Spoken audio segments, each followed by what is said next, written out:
You were talking about some robotic kits that are showing on the market now. Yes. Is that what you're talking about? Yeah, there are a few open source hardware solutions that people can use to create whatever it is that they want to create.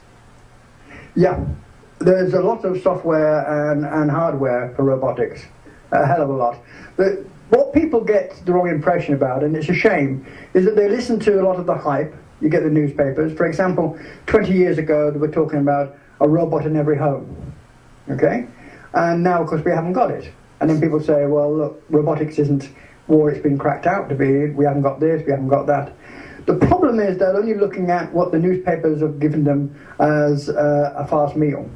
The truth is there's never been any real truth behind the home robot. And I'll tell you why. It's very simple.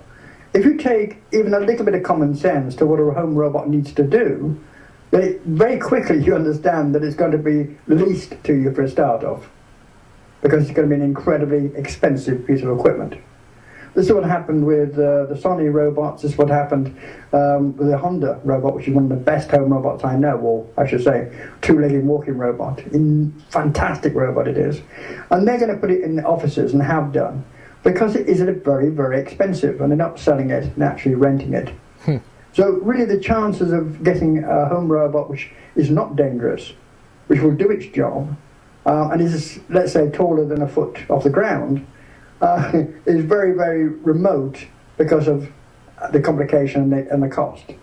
But people still think it's a possibility. What you should look at is the real world, and realize that robotics really have gone a hell of a long way. Just because we haven't got them in the home doesn't mean anything whatsoever. I mean, taking, as I said, the cars, non-manned cars, vehicles going over the desert, and all these things they put in the way, obstacles they put in the way, is absolutely amazing. We've had war robots for much longer than they like to admit, and only, last year, 18 months ago, did they actually admit that war robots were carrying guns. We now have the droid wars, where America's using remote-controlled vehicles, flying vehicles, and they can bomb.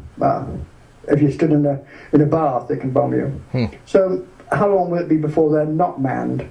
There's the question. Drones. So robotics has gone a long way.